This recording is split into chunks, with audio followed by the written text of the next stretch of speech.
Okay, and this is the energy of good luck, good fortune, swerte, no? Hindi pa nagpahuli yung swerte sa inyo, guys. So, bibigyan kayo ng chance ni universe na maging maswerte ngayong pagpasok pa lang ng 2026, guys, no? So, ibangga nyo to sa mga reading nyo ng 2026 reading, yung mga blessings sa 2026, tsaka yung kapalaran sa 2026, guys, no? Para malaman nyo kung ano yung mga swerte nyo.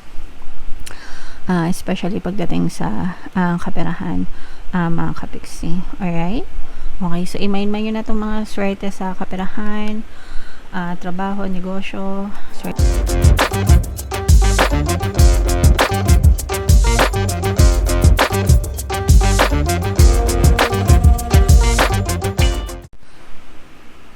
Hello guys, hello Capricorn, welcome back to Pinay Pixie Tarot. Ang pamagat ng episode natin for tonight is first half kapalaran ngayong January 1 to 15, mga kapiksi, para sa Capricorn, Sun, Moon, Rising Sign, and Venus. Unahin natin tong deck na to, guys. Tingnan natin yung mga paparating sa inyo or yung mga ganap, maaaring maganap sa inyo, guys, ngayong first half ng January. Kung ano lang yung makaresonate sa inyo, guys, take that message kasi hindi lahat ng mensahe ay magre-resonate sa inyo, mga kapiksi. So, una, maaaring may mga losses na ma-experience kayo, guys, no? Pagluluksa ito, tao, bagay, sitwasyon, no? Pwedeng kahit ano, guys. Pwedeng tao, pwedeng bagay, pwedeng sitwasyon, pwede yung mga alaga nyong hayop, but definitely this is something or somebody na malapit sa inyo, malapit sa puso nyo, yun talagang naging bahagi ng buhay nyo. So, although hindi naman mag-resonate sa lahat, guys, pero we have to accept, no, na there are some things, some people na panandalian lang sa buhay natin, and meron talagang mawawala at mawawala.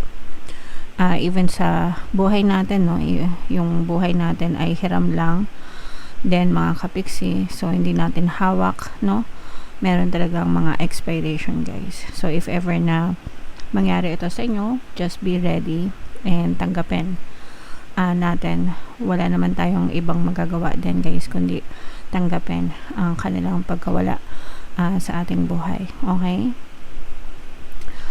And for some of you, guys, no, parang gusto nyo mag-solo, introvert mode, guys, no. Although hindi naman lahat kayo introvert, mga kapiksi, pero may mga times kasi na gusto nating mag-disconnect, no, sa ibang tao. Gusto natin parang bigyan ng time yung sarili natin, and saktong-sakto to, guys, kasi January 2026 na, bagong taon na. So maybe this is the best time for you para isipin mo yung sarili mo, 'di ba? Planuhin mo muna yung sarili mo. Focus on yourself, guys. Focus on your goals, on your dreams, on your desires, mga kapiksi. If you need to separate from other people so that you can fix yourself, do it. Sometimes nakakatulong din yung pag-iisa, mga kapiksi. Hindi naman sa lahat ng oras palaging nakakonect tayo sa ibang tao, 'di ba? Okay. And ito naman, this is harmonious relationship, guys, no, with your specific person. So, for some of you, maaari kayong makatanggap ng mga marriage or wedding proposal. For some of you, pwedeng love confession din, no? Ibig sabihin, maaari may magtapat ng pag-ibig nila sa inyo. And kung kayo ay together na with your partner or specific person, mararamdaman nyo rin na tinutupad ng person nyo yung kanilang mga pinangako, yung kanilang pagmamahal towards you, Capricorn. Okay? Alright. So, yan, ito, guys, i-mind nyo na itong promise of love, harmonious relationship. Syempre, gustong-gusto natin yan, no? Comment down below if naka-resonate kayo dyan, guys. So, shuffle natin to. Hanapin natin yung energy ng Capricorn. Habang sinashuffle ko to, guys, panoorin nyo muna yung video natin regarding sa ating paano mag-manifest ng abundance video course. Kapiksi, sawa ka na ba sa mga struggles at hirap sa buhay mo? Masipag ka ba at masikap sa buhay ngunit hindi ka pa rin umaasenso? Ilang beses ka na bang nag-attempt magnegosyo at mag-invest pero palagi ka pa rin nalulugi? Sa pagkakataon na ito ay maaaring may subconscious beliefs ka na nagiging balakid sa iyong pag-unlad at pagyaman. Introducing, paano mag-manifest ng abundance video course. Dito ay matututunan mong ma-overcome ang mga balakid mo para tuluyan ka ng umunlad, umasenso, sumagana, maging matagumpay, successful at maswerte sa iyong kabuhayan, pera, trabaho, negosyo sa lapi at kaperahan ng bonggang-bongga. Dali, mag-send na ng email sa pinoypixitaro@gmail.com at simulan na ang iyong pagyaman ngayon. Alright, so sa lahat ng gusto mag-avail ng course guys, mayroon tayong paano mag-manifest ng abundance video course, paano mawala ang third party at magkaroon ng harmonious na relationship, paano pabalikin si ex vice wake up. Sa mga interesado guys, mag-send lang kayo ng email sa pinoypixitaro@gmail.com. And sa mga naghanap guys ng pampaswerte na lucky charms or lucky bracelet, aventuring tsaka citrin, yung recommended ko ito yung sample guys. May makikita kayong mga link sa description box. So, babasahin natin both positive and negative guys. Marami na kayong mga 2026 kapalaran. Kung hindi nyo pa napapanood, yung playlist nasa homepage lang natin mga kapiksi.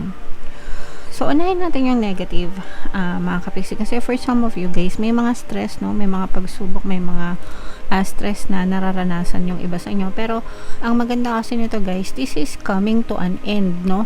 Sa pagtatapos ng 2025, mga kapiksi, maaaring masama na rin yung pagtatapos ng mga problema nyo. Or, kayo na mismo ang magtapos guys ng mga problema nyo ngayong 2025, since this is already parang malapit na rin yung katapusan niya, no? So, kumbaga, wag nyo nang dalhin guys, no, sa 2026 itong mga problema na to. Kung meron namang mga chance na kalimutan na lang, mag-move on na lang, kasi ito guys, more on sa ano na lang ito guys, sa isip na lang.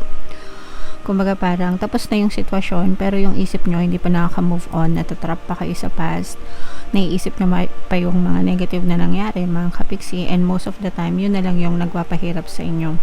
So kailangan nyo magkaroon ng closure sa sarili nyo mga kapiksi, tanggapin nyo na ito, tell yourself na tapos na to, nakalipas na to, magiging okay din ako. 2026 is a better year for me, simula ngayon January magiging okay na ako, di ba? So talk to yourself guys, no? Importante yun, kausapin nyo yung sarili nyo para to let your brain be convinced na okay ang lahat mga kapiksi, okay?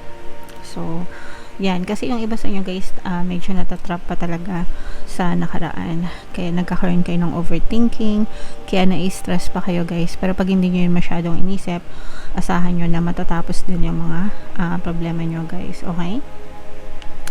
And these are brand new beginnings mga kapiksi, no? Sabi ko nga sa inyo, meron ditong presence ng water sign, Cancer, Pisces, Scorpio. For some of you, maaaring may water element kayo sa inyong natal chart, or you may be dealing with other water signs.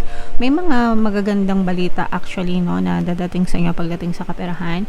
This is more on business venture guys, business or investment. Parang meron pwedeng matanggap kayo na mga invitation, kung umaattend kayo ng mga events, baka nag-enroll kayo ng mga online classes, ganyan.